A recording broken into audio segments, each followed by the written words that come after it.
خالی گھر۔ یہ تب کی بات ہے جب میں بہت چھوٹا تھا، قریب 8 یا 9 سال کا، اور اس وقت ہم اسنسول جو کر انڈیا کا ایک شہر ہے تو میری فیملی کرائے میں رہا کرتی تھی۔ ہم جس گھر میں رہتے تھے اس گھر میں ایک امرود کا پیڑ ہوا کرتا تھا، اور چونکہ ہمارے والد محترم کافی سخت مزاج کے تھے اس لیے ہم اکثر ان سے چھپ کر امرود توڑتے تھے، کیونکہ اگر انہیں اس بات کا علم ہو جاتا تو پھر ہماری پٹائی پکی تھی۔ چونکہ امرود کا پیڑ چھت سے قریب ہوتا تو میں اکثر رات میں امرود توڑتا تھا۔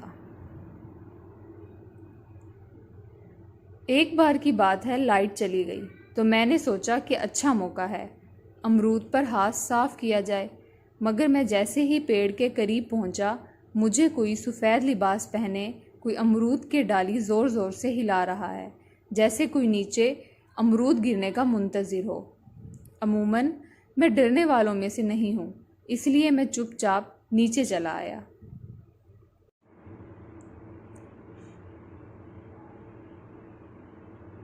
نیچے آنے کے بعد رات بھر میں مجھے بخار ہو گیا، اور ہر روز خواب میں ایک آدمی مجھے امرود کی ٹوکری دے رہا ہوتا۔ میں نے کسی سے ذکر نہیں کیا، بخار کبھی رہتا کبھی چلا جاتا۔ آپ لوگوں کو ایک بات بتا دوں، ہمارے والد محترم عامل ہیں، ہمارے گھر میں بے شمار کتابیں ہیں ان چیزوں کو لے کر۔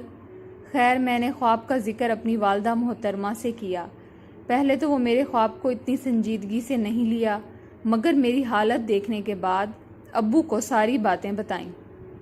ابو کچھ پڑھ کر دم کیا اور پھر جمعرات کو ایک نیوی بلو رنگ کا دھاگا منگوا لیا اور میرے سر سے لے کر پیر تک ناپ لیا اور پتہ نہیں کتنی بار اس کا تہہ بنایا، پھر اس پر کوئی دعا پڑھی اور پھر مجھے ہاتھ میں اس دھاگے کو رکھنے کا حکم دیا، وہ بھی ہاتھ بند کر کے۔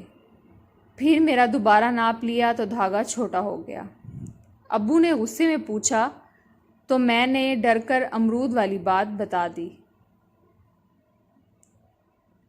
ابو بنا کچھ بولے 1 ہفتے کے بعد گھر خالی کر دیا اور ہم لوگ نئے گھر میں آ گئے، اور اس کے بعد جتنے بھی گھر کرائے پر لیے اس میں کبھی پیڑ دیکھنا نصیب نہ ہوا۔ تو حضرات بتائیں ابو نے ایسا کیوں کیا ہوگا، اور گھر خالی ہونے کے بعد مجھے پھر کبھی ویسا خواب نہیں آیا۔